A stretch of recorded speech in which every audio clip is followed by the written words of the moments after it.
Pam, pararam, pararararam, parararam, param.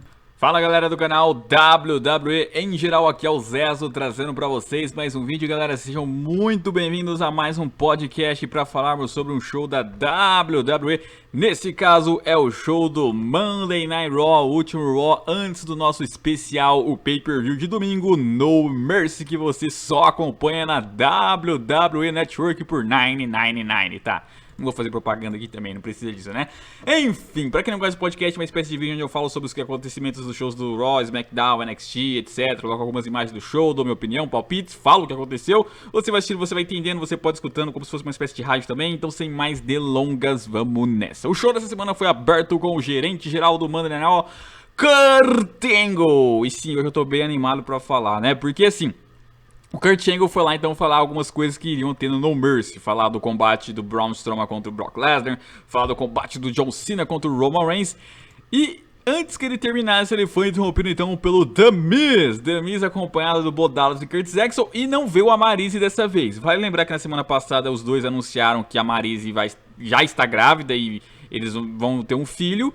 Obviamente, senão não estaria grávida, né? Então, aparentemente, a Maryse deve parar de aparecer nos shows da WWE para cuidar da gravidez dela, né? Que coisa, que pena, né? Enfim. Mas o Bo Dallas e o Curtis Axel seguiram acompanhando ele.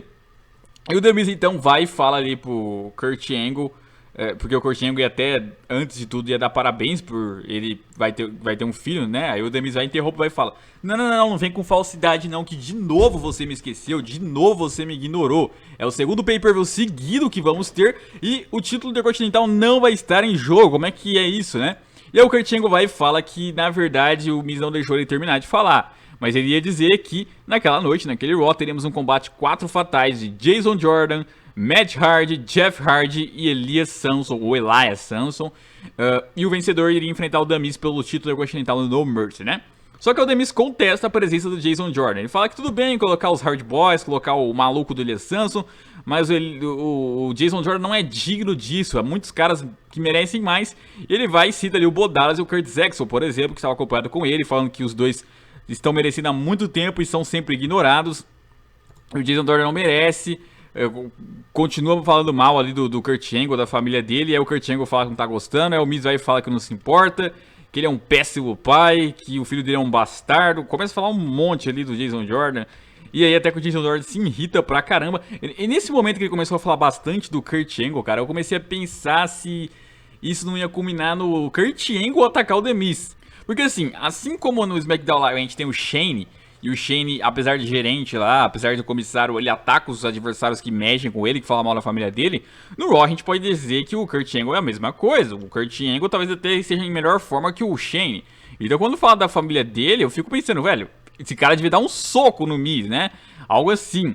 Que não foi o que aconteceu, mas eu comecei até a pensar, velho, já não é de agora que o Miz tá provocando o Kurt Angle. Será que eles não estão investindo aí numa rivalidade futura, Angle contra Miz? Não sei não. Só que, na verdade, quem apareceu foi o Jason Jordan, o próprio filho do Kurt Angle, pra ir lá, então, dar um corretivo no The Miz. E falou pro The Miz que a próxima palavra que ele falasse sobre o pai dele e ele ia dar uma surra no Miz, né? E aí ele vai falar pro Kurt Angle: olha, vou dar uma ideia então pra você. Coloca o Bo Dallas e coloca o Curtis Axel na luta, porque daí o Miz não vai ter desculpinha caso eu vença, né? E aí então o Kurt Angle vai falar: beleza, então agora virou um six-pack em vez de Fatal 4-Way. Então o Bo Dallas e o Curtis Axel vão participar também, né? E aí o Miz vai e fala algo ali sobre o Jason Jordan. O Jason Jordan se irrita, parte pra cima do Miz e vira uma pancadaria ali onde o Jordan consegue jogar ali o Mr. Edge pra fora, né? E é isso. E aí fica marcado esse combate pro evento principal desse segmento, só isso mesmo. Seguindo o show, a gente ia ter o combate então da Nia Jax contra Alexa Bliss, que estava marcado. Eu fiquei com um grande medo desse combate acontecer no evento principal, porque a WWE estava promovendo como a primeira coisa lá no site, mas graças a Deus foi só a abertura do show, né? E como já esperado, a Alexa Bliss tentou correr, né, a luta toda, tava na rampa pra ir embora. Aí eu já falei: pô, de novo a Alexa Bliss fugindo, meu irmão, deixa ela lutar um pouco com a Nia Jax, ela não dura 5 minutos. E aí apareceu então a Sasha Banks, né? E a Sasha Banks então mandou ali a Alexa Bliss correr pro ringue. E aí a Alexa Bliss levou um corretivo ali da Nia Jax. E depois tomou um Samoa Drop e perdeu a luta com muita facilidade, né? Aí vale lembrar que Sasha Banks, que Nia Jax, que Alexa Bliss e que a Emma estavam agendadas para lutar pelo título feminino no No Mercy domingo, né? Um combate 4 fatais, feminino. Mas depois da luta, a Nia Jax estava comemorando e a Sasha Banks parte para cima da Nia Jax, né? Faz lá um sleeping hold e tal. A Nia Jax consegue dominar ela, consegue bater nela também. E aí quem aparece dessa vez é a Bayley, cara. Meio que assim, aleatoriamente. Falei, mas peraí, Bayley? O que diabos a Bayley tá fazendo aqui agora? Perto do nome, tipo, what? Que retorno mais what the fuck? Eu já vou me falar melhor sobre isso, né? Primeiro vamos contar o que aconteceu no segmento. Ela vem, né? A Nia Jax toma distância. Aí ela se une com a Alexa Bliss e com a Sasha Banks. As três dão uma espécie de spear aí na Nia Jax e conseguem então derrubar a Nia Jax, né? E aí as três estavam vibrando ali, a Alexa Bliss na maior falsidade. Só que aí então a Sasha Banks ataca a Alexa, a Bayley ataca a Alexa e aí sobra só a Sasha e a Bayley dentro do ringue. E as duas ali então comemoram, né? E é isso. Bom, e depois foi confirmado que aquele combate 4 fatais virou um combate 5 fatais. A Bayley entrou também nessa luta para disputar o título. O que me deixou confuso, porque, vamos lá, a Emma e a Nia Jax sofreram pra conseguir essa chance. Era pra ser um combate de Alexa contra Sasha Banks, pra quem não se lembra. E aí teve aquele combate lá de tags que a Nia e a Emma venceram pra poder se qualificar. Por que a Bayley chega assim no último semana, do nada, e já ganha chance também junto? Tipo, mano, que bagulho louco, tá ligado? Assim... Eu acho que seria mais coerente se ela voltasse depois do No Mercy. Porque assim, vamos supor que no No Mercy venceu a Emma, o título. Vem a Bayley e aí seria uma rivalidade pra Emma ali, com o reinado dela. Uma rivalidade inicial. Bayley contra a Emma. Se a Alexa Bliss tivesse retido no No Mercy, vinha a Emma retornando também. E aí avisa a Alexa Bliss, né? Olha, no SummerSlam era pra eu te enfrentar, eu lesionei. Mas eu tô de volta, agora vamos lutar de novo. Ia ser um negócio repetitivo, mas ia ter coerência. Se fosse a Sasha Banks ganhando, a Bayley teria o mesmo argumento. Chegaria, olha amiga, eu tô muito feliz por você ter vencido tal, mas você se lembra que no SummerSlam seria eu a desafiante, porque foi eu que te venci e você só se qualificou porque eu me lesionei. Então agora eu quero minha chance. E aí, finalmente teríamos Sasha Banks contra a Bayley e quem sabe uma heel turn ali da Sasha ou da Bayley. Eu acho mais provável da Sasha, né? Várias opções plausíveis ali. A própria Nia Jax vencendo poderia ter uma primeira rival também ali, a Bayley. Apesar de todas as opções, essa seria mais bosta, mas seria também coerente. Mas é totalmente incoerente ela chegar na última semana. Nem pediu uma chance de já ganhar, não fazer nada, não lutar nada. Só voltou, do nada. E a Emma não apareceu, né? Segundo o recado que ela deu lá no Twitter, ela trouxe a revolução das divas, então precisava de uma semana de férias. Eu fiquei assim, sem entender, e aí eu fico com essa dúvida no ar, cara. Quem vai ganhar domingo? Porque... Assim, quando você vê como a Emma tá sendo tratada nessa feud, você fala, cara, tá sendo óbvio que a Emma só entrou aí pra sofrer contagem. Porque ela tá perdendo, tá jobando, só ganhou aquele dia lá por causa da Nia Jax. E nem sequer tá aparecendo ali pra ser promovida, tá ligado? Não teve nenhuma promoção da Emma pra essa luta direito. Ela é a garota do Twitter. Então, tá mas tão óbvio que a Emma vai ser a garota a sofrer a contagem, que talvez ela não sofra a contagem, talvez ela ganhe. De tão óbvio que tá, talvez surpreenda e não seja isso. Talvez eles tenham deixado tão óbvio pra enganar, pra trollar todo mundo e a Emma ganhar o título. Imagina só, a Bayley finaliza lá, a Alexa, perto de vencer, aparece a Emma, joga a Bayley pra fora, faz a contagem e ganha. Ia ser um negócio assim sensacional, ia ser um negócio que ninguém estaria esperando. Mas eu acho meio difícil, viu? Acho meio difícil. Não aposto na Sasha recuperando, que ela já ganhou recentemente, mesmo não tendo um reinado. Coitada da Sasha, nunca tem reinado. Não descarto de forma alguma Bayley saindo com esse título, mas não descarto mesmo, né? Eu não sei não se estava nos planos para ela ganhar no SummerSlam esse título de novo. Eu sei lá, viu? Eu sei lá. Não descarto a Alexa seguir como campeã também. Eu não sei quando a Asuka chega exatamente, se vai ser mês que vem, se vai ser semana que vem.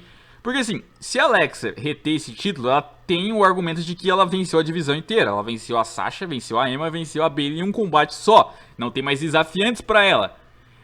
Daí, o que acontece? Vem a Asuka. Aí a Asuka chega, ó, eu sou uma nova participante do Raw, então agora é nós, garotinha. Aí a Asuka contra a Alexa. Tem coerência, inclusive, talvez tenha sido até por isso que eles colocaram essa Bayley de última hora, pra Alexa fazer isso e depois a Asuka aparecer. Pode ser, eu espero que seja isso mesmo, né? Aí vai ter coerência. Aí vai ter coerência, né? Bom, depois foi mostrado um vídeo promo da feud do Brock Lesnar contra o Braun Strowman. E eu gostei muito, cara, porque de novo eles trabalharam aquela questão do Braun Strowman ser o novo Brock Lesnar, do Paul Heyman, né? Fazendo uma comparação do Brock Lesnar, né? Mostraram uma fala do Paul Heyman em 2002, lá quando o Brock Lesnar tava chegando na WWE e tal. E aí eles fizeram uma analogia com o que o Braun Strowman tá fazendo, né? E aí, cara, vem de novo na minha cabeça. Eu não consigo não pensar nisso. De o Paul Heyman se aliar ao Braun Strowman, trair o Brock Lesnar, algo assim. Eu não consigo tirar isso da cabeça, sério. Assim, era uma coisa que antes do Braun Strowman rivalizar com o Brock Lesnar eu já tinha. E conforme a rivalidade vai passando, cara, eu cada vez mais vou pensando nisso. Eu não sei, posso estar totalmente errado, pode ser que não aconteça isso, mas eu não consigo tirar da cabeça essa ideia de que o Paul Heyman pode fazer isso. Eu não sei, cara. Se acontecer isso domingo no No Mercy, vai ser um negócio assim sensacional, mas sei lá, eu não descarto isso de acontecer, não descarto mesmo, porque as referências que eles estão fazendo é muito grande, do Paul Heyman dizer e tal, que ninguém para Brock Lesnar, e aí o Braun Strowman do nada vira favorito, chega assim, é estranho demais, cara. Até daqui a pouco, quando a gente for falar do segmento dos dois, vocês vão notar as falas do Paul Heyman um pouco meio esquisitas. Mas enfim, seguindo o show, a gente teve então a presença dos ex-campeões de tag Cesaro e Sheamus, né, lá no ringue. E eles foram lá promar, né, legal, divisão de tag sendo promos, isso que é bom. E aí então o Sheamus começou a falar ali que atualmente todo mundo só pensa em nostalgia. Na música querem nostalgia, nos filmes querem nostalgia, e ali na WWE também queria nostalgia, né, Hard Boys, o Shield de volta. E aí ele falou assim que como em toda nostalgia, por exemplo, da música, depois que a música acaba, a nostalgia também acaba. Então, no No Mercy, ele e o Cesaro vão vencer os Dean Ambrose e o Seth Rollins e vai acabar ali com essa historinha de Shield, né? E eles começaram a falar umas coisas lá também esquisitas, umas espécies de piadas ali estranhas, principalmente o Cesaro parece meio torto pra falar na Mix Kill, principalmente quando ele atua como o Rio, é muito esquisito. Eu já falei, o Cesaro pra mim é um babyface incrível, dava pra apostar nele, eu só precisava de um pouco de push. Mas ele como o Rio é estranho demais, dá pra ver que ele tá forçando muito pra ser malvado, né? Não é aquele malvado natural, tipo um Miz, um Kevin Owens, sabe? Mas então, Seth Rollins e Dean Ambrose interrompem eles, né? Os atuais campeões de tag, né, pra ir lá contestar então o que o Cesaro e o Sheamus estavam falando, né. Só que eles também foram interrompidos ali pelo The Club, né, o Luke Gallows e o Kyle Anderson que foram reclamar lá com o Sheamus e o Cesaro que abandonaram eles na semana passada num combate tags e falaram que o Seth Rollins e o Dean Ambrose aproveitaram ali a desvantagem deles para tomar vantagem. E aí então falou que no fundo eles eram uns nerds. E aí, meus amigos, quando ele fala que eles eram uns nerds, o Seth Rollins pega o microfone e vai falar ali pra eles que eles não deveriam ter falado isso, não deveriam ter falado essa palavra nerd. E aí o Ambrose faz uma cara esquisita e vai falar: ninguém me chama de nerd. E parte pra cima do Luke Gallows do Kyle Anderson, vira uma pancadaria ali, vai pro comercial e depois volta num combate de tags, né? Um combate ali de 3 tags si contra si.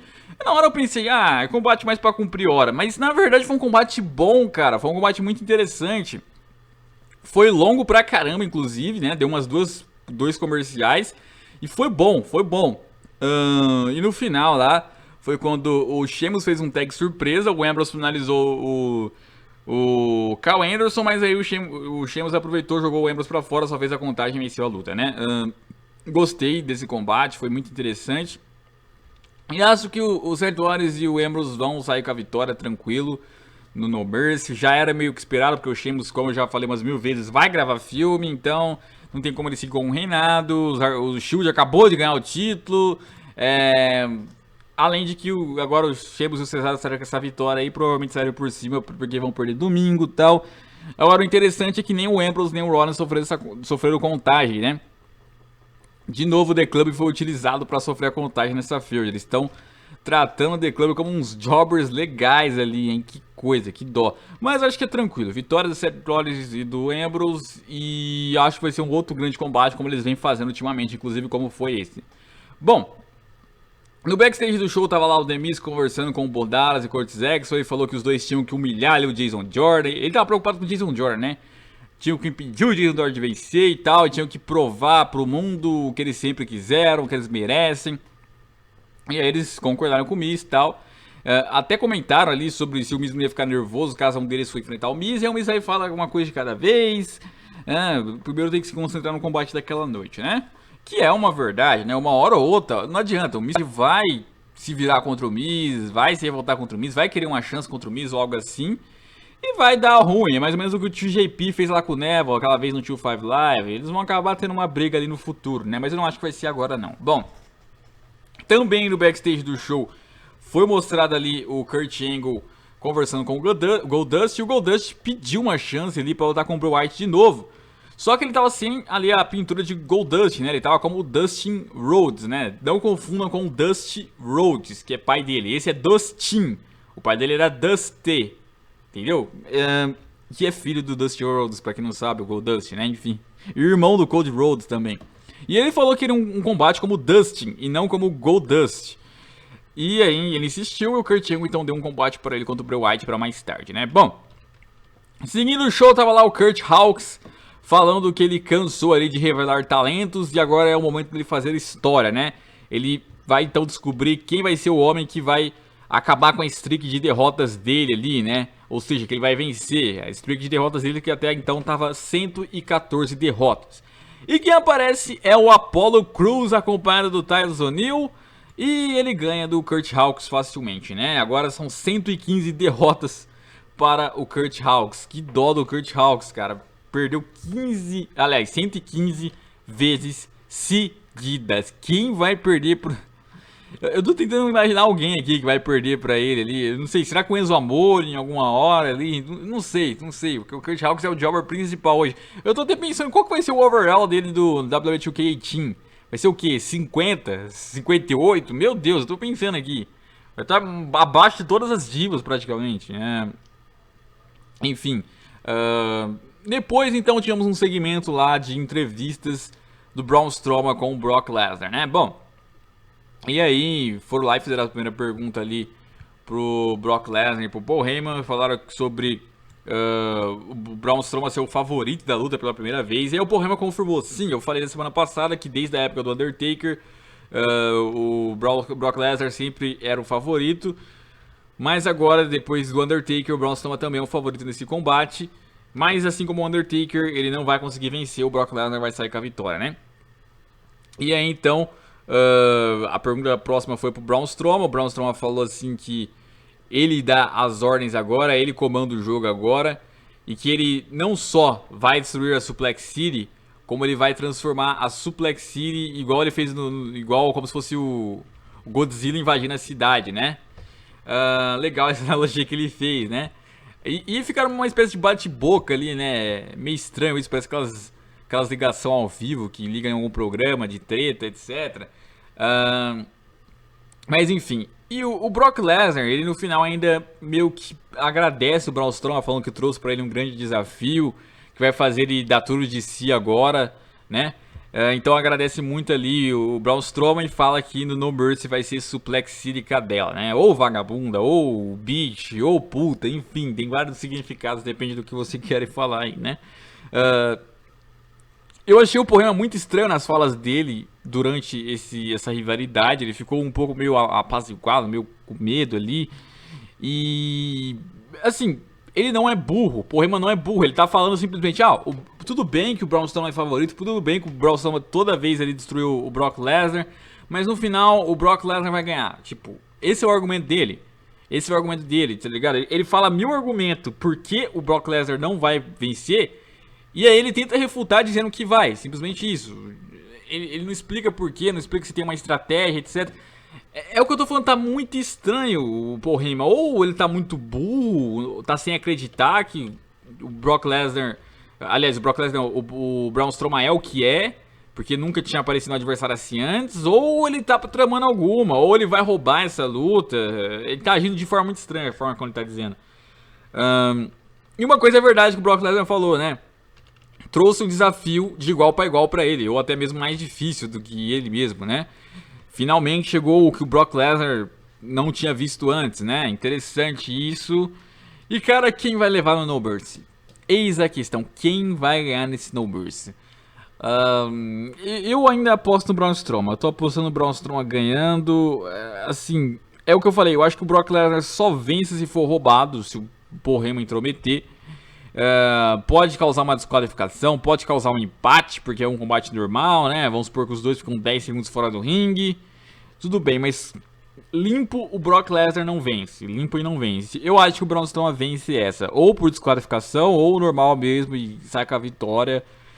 Minha aposta é o Braun Strowman hoje, né? Mas, cara, tá meio equilibrado isso, porque assim, por mais que o Braun Strowman saiu tudo completamente por cima, ainda é difícil você imaginar o Brock Lesnar perdendo, cara. É sério, eu acho difícil. Mesmo depois do Goldberg, eu acho muito difícil imaginar ele perdendo. Eu não sei porquê. Mas eu acho que esse vai ser meio que uma espécie de choque de realidade. Quando o Braun Strowman vencer, aí todo mundo vai ver que sim, o Brock Lesnar é batível. Sim, o Braun Strowman já é superior a ele. Então, cara, é difícil palpitar pra essa luta, mas eu vou de Braun Strowman. Eu acho que eu vou gravar minhas reações também. Da outra vez eu até gravei, que eu falei que ia gravar do SummerSlam, eu gravei.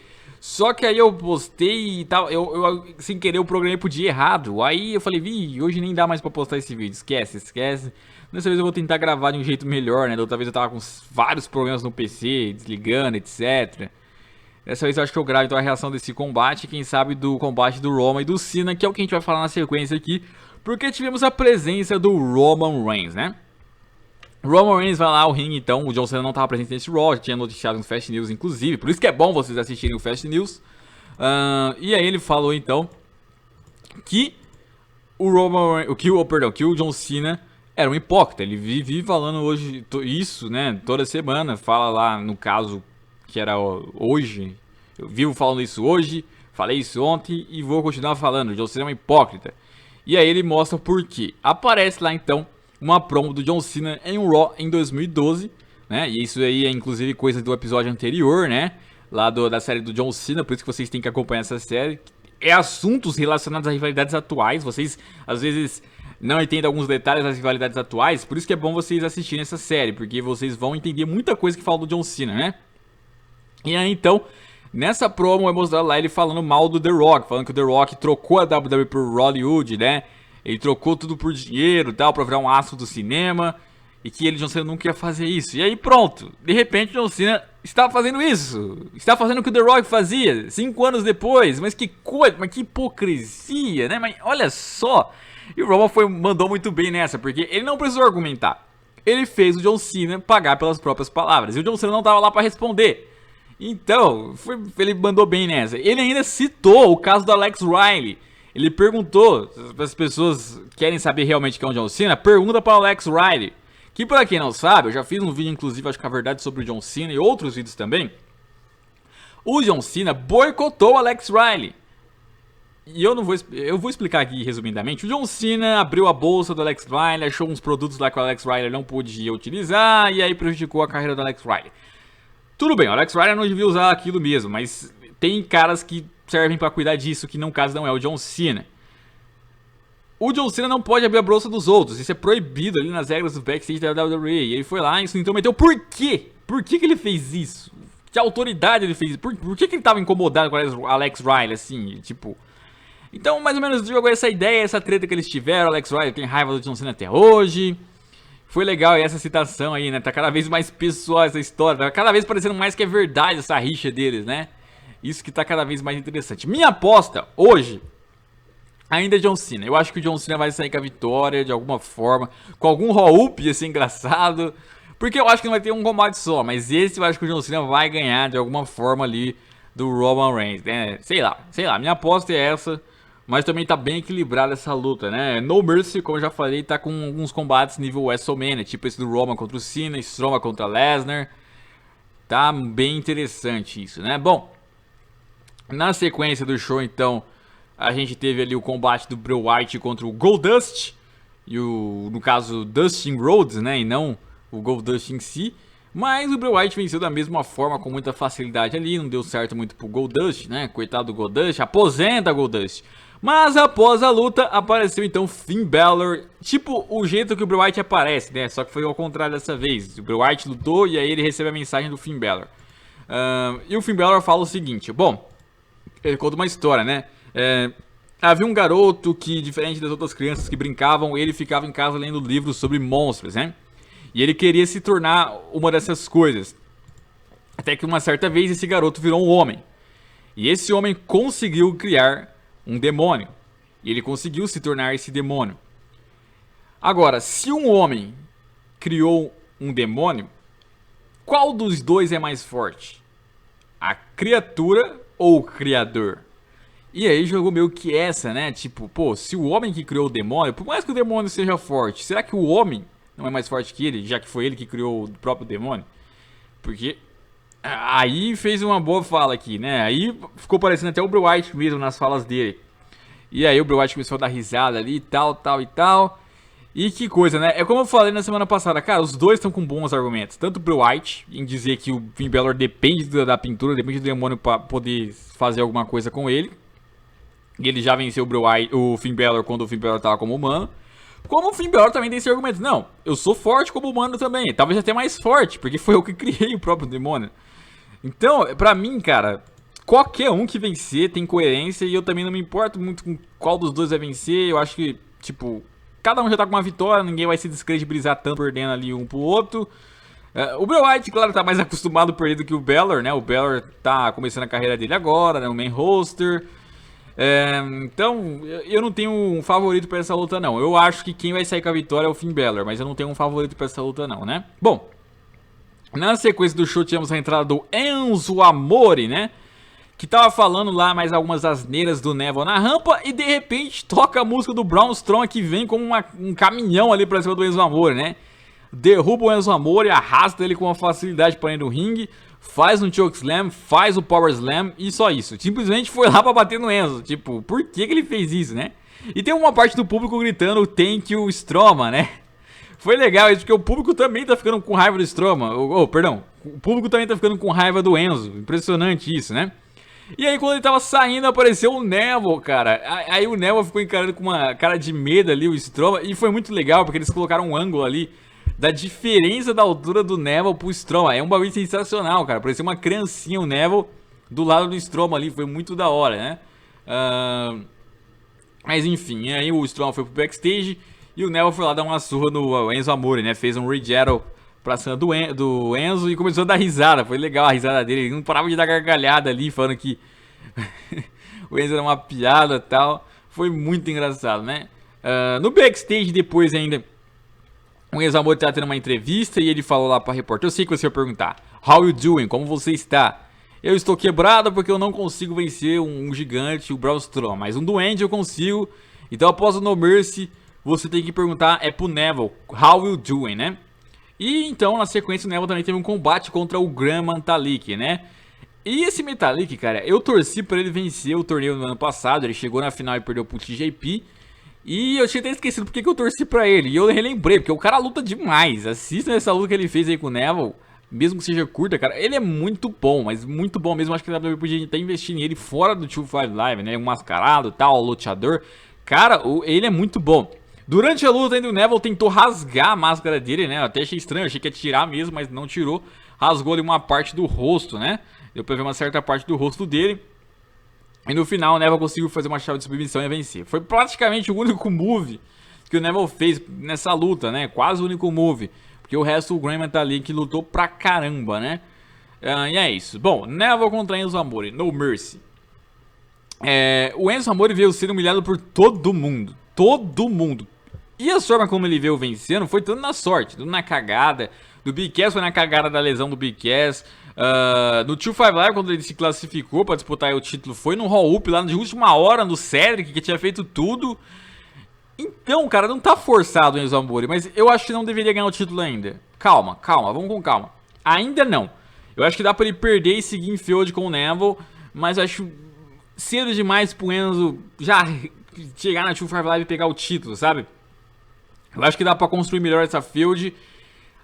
E se for pra ele tem que ganhar roubado. Eu acho que seria legal ele ganhar roubado, trapacear contra o Neville, porque é estilo Enzo Amore, igual ele anda fazendo em alguns combates até, e venderia bem, não seria forçado. Porque ganhar limpo ele não pode ganhar limpo do Neville, tem que roubar, tem que fazer roll-up, tem que pôr o pé na corda, tem que fazer alguma coisa ali pra convencer, porque não faz sentido o Neville dominante dessa divisão do jeito que tá, perder pro Enzo limpo ali. O Enzo tem que trapacear, vai ter que fazer alguma coisa que convença a vitória dele, né? Até por isso que eu acho que nessa primeira ele devia perder. Aí na segunda ele armar alguma coisa, alguma outra estratégia, né? E na segunda talvez até ter outro participante junto com ele, não sei. Mais ou menos é isso que eu penso, né? Mas já tá legal já a divisão Cruiserweight sendo envolvida em mais... Com mais outros caras, o Braun Strowman, o The Miz. Eu acho isso legal, né? Não precisa ficar preso só entre eles ali da divisão. Dá pra fazer mais coisas com os outros membros também do show ali do Raw, né? Bom, então o evento principal, né? O combate Six Pack para defender o desafiante do Miz. Tava lá o Elias Samson, que fez uma canção de novo ali sobre o povo de lá e os participantes. Tava lá os Hard Boys, o Jason Jordan, o Bo Dallas, o Kurt Angle e o The Miz ficou ali assistindo tudo, né? Bom, rolou um combate. Eu até surpreendi um pouco com a apresentação do Elias Samson. Apresentou umas coisas novas ali de novo, cada vez mais melhorando o moveset dele. E em um momento da luta, o Jason Jordan tava indo melhor, até que o The Miz puxou ele, né? Puxou ele ali pra fora, jogou ele lá pra barricada pra impedir que ele vencesse. O Jeff Hardy depois estava melhor na luta, fez o Senton Bomb no Kurt Angle pra vencer, mas aí quem apareceu foi o Miz pra atacar o Jeff Hardy, né? E o Jeff Hardy jogou o Miz pra fora, mas aí o Kurt Angle só conseguiu finalizar ali o Jeff Hardy. Parecia que o Kurt Angle ia vencer, mas veio então o Jason Jordan, atacou o Kurt Angle, finalizou ele e saiu com a vitória e se tornou desafiante ao título intercontinental do The Miz, né? Depois o The Miz foi lá com o cinturão, encarou ali o Jason Jordan, tentou atacar o Jason Jordan escapou dele, fez 2 suplex no Miz, só que aí apareceu o Bo Dallas e o Kurt Angle para atacar o Jason Jordan, né? Os 3 ali atacaram o Jason Jordan e é isso, né? O Miz ainda pegou o microfone e falou que no No Mercy, quando acabar, ele ainda vai estar como campeão intercontinental e o Jason Jordan ainda será um filho bastardo, né? E é isso o recado dele. Jason Jordan, então, desafiante ao título intercontinental. A feud é deles, é do Miz contra o Jordan, né? Mesmo que o Jeff Hardy foi envolvido ali aquele dia, não foi uma feud, eles não tiveram um segmento, não tiveram uma rivalidade. A rivalidade vem sendo desde antes do SummerSlam, Jason Jordan com o Miz. O Miz falando mal do Kurt Angle, falando mal do Jordan, e o Jordan ali tentando uma chance contra o Miz, tentando revidar, né? O Jason Jordan veio perdendo bastante, perdeu aquela batalha royal, perdeu pro Roma, perdeu pro Cena, perdeu pro Balor, veio perdendo bastante. E agora vai ter essa chance aí com o Miz também, bem underrated, né? Assim, underrated não, disfarça, bem underdog. Então, cara, e agora, né? Quem que eu escolho pra vencer? Porque assim, o Miz com o título continental é sensacional, é verdade, é sensacional. Só que eu também sei que o Miz não vai acabar todo o reinado dele e perder o título agora. Eu sei que ele vai ganhar outro reinado em breve aí, se ele perder esse. Talvez vença até numa revanche, caso o Jordan vença. Além de que ele tá batendo recordes atrás de recordes. E é novo o Miz ainda, não tem desespero de ele bater esses recordes. Pode ter certeza que ele vai ficar pelo menos no top 2 ali. Talvez até se iguale ao Chris Jericho, com o número de reinados pelo título continental também, não sei. Tô igual o Casagrande, né? Não sei, mano. Eu não sei. Enfim. Mas, assim, o Jason Jordan, ele é jovem e eu não sei lá, cara. Eu não sei se eu digo que ele tá pronto já pro título continental. Seria uma boa pra ele, pra engrenar na carreira de vez.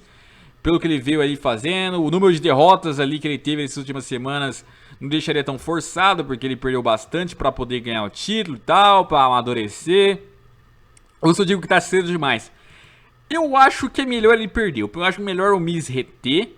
Porque daí depois tem mais opções, por exemplo, o Finn Balor rivalizar. O Finn Balor, vamos supor, conclui a rivalidade com o Bray Wyatt, vai rivalizar com o Miz pelo título continental.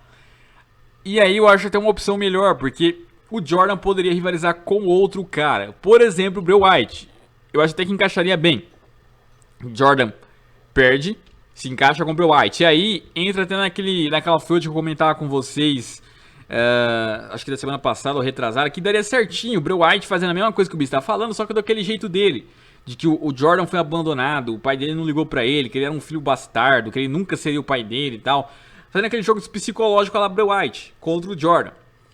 E o Miz ali rivalizando com o Finn Balor rivalizando pelo título continental e tal. Acho que abriria melhor essas portas ali. Acho que seria a melhor opção a se fazer do que o Jordan vencer e continuar a rivalidade contra o Miz por mais tempo ainda, que tá desde antes do SummerSlam. E aí o Balor faria o quê se tipo, vamos supor que conclua a rivalidade com o Bray Wyatt, que eu acho que vai. Aí não tem mais opções com quem ele se encaixar ali, vai fazer o quê? Não tem mais um Ambrose, não tem mais um Rollins e tal. Bray Wyatt de novo, Elias Samson, sei lá. Então é o que eu acho, é o que eu penso, não sei vocês. O Samoa Joe tá lesionado no momento também, então não encaixa com ninguém. Então eu acho melhor o Miz reter mesmo. E acho que é isso que vai acontecer, né? Mas comentem aí o que vocês acham, deixa o like, inscrevam-se no canal. Até a próxima e fui!